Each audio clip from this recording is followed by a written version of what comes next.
What if I told you that one man's invention saved billions of lives, but also led to the deaths of millions? Fritz Haber was a genius, a Nobel Prize-winning chemist whose discoveries still feed the world today. But his work didn't just grow crops, it created deadly weapons.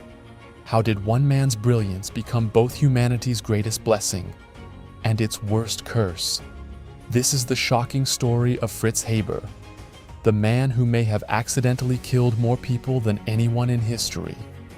Fritz Haber's story is one of brilliance, ambition, and deep tragedy, a tale where genius and destruction walk hand in hand.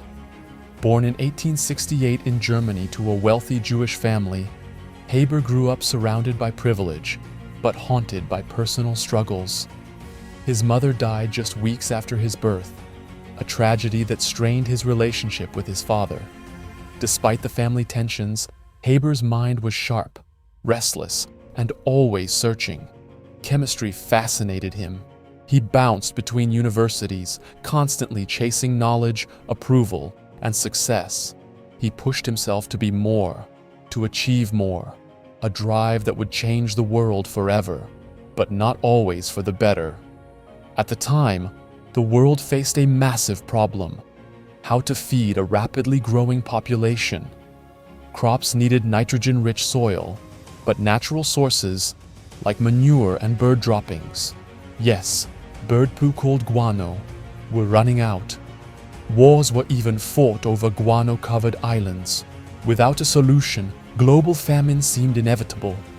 Haber, ever the problem solver, saw an opportunity. His idea was to pull nitrogen straight from the air. Sounds crazy, right? After all, the air is full of nitrogen, 79% of it, but nature locks it away with one of the strongest chemical bonds known. Plants and animals cannot use it in this form. Only certain bacteria or lightning strikes could break it down, and that was not enough to feed millions. Fueled by a rivalry with another scientist, Walther Nernst, and driven by sheer determination, Haber set out to break that nitrogen bond. He worked tirelessly, experimenting with dangerous chemicals under extreme heat and pressure. And then, in 1909, he did it. He created ammonia from thin air. It was a groundbreaking moment.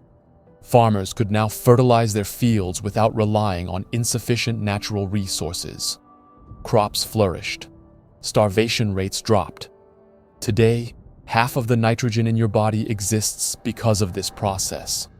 That's how massive his invention was.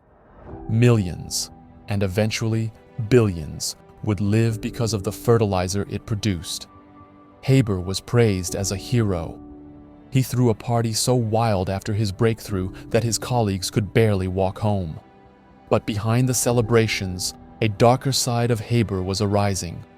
A German nationalist to his core, he believed science should serve his country, even in war. When World War I erupted, Haber's focus shifted from feeding the world to arming Germany. He took his ammonia production and, instead of using it for fertilizer, began converting it into explosives. But that was not enough. Haber wanted a weapon that would end the war swiftly. His solution was poison gas. While other scientists recoiled at the idea, Haber adopted it. During peace, a scientist belongs to the world, he said, but during war, he belongs to his country. It was a chilling justification. In 1915, at the Second Battle of Ypres, his invention of chlorine gas was released on the battlefield. The results were horrifying. Soldiers choked, their lungs burning as the gas turned to acid inside their bodies. Thousands died, gasping for air on the muddy fields of Belgium. Haber, present to oversee the attack, saw it as a success, proof that his science could break the deadlock of trench warfare. But while Germany celebrated him, the rest of the world was horrified. Even worse, the attack failed to achieve its military goals, turning into yet another bloody stalemate. The horror did not end on the battlefield. Back home, Haber's personal life was falling apart. His wife, Clara, a chemist herself and a fierce pacifist, begged him to stop developing chemical weapons. But Haber refused. After one of his victory parties celebrating the gas attack, Clara, overwhelmed by grief and shame, took his service pistol and ended her life in their garden. Their 13-year-old son found her. Devastated, Haber mourned. But just days later, he left for the Eastern Front, choosing war over his family's tragedy. His ruthless purpose of scientific achievement had cost him everything. After the war, things got complicated. Despite the devastation his gases caused, Haber was awarded the 1918 Nobel Prize in Chemistry for his work on ammonia synthesis. Many were outraged. How could the same man who developed deadly weapons receive such an honor? Yet, without his process, millions would have starved.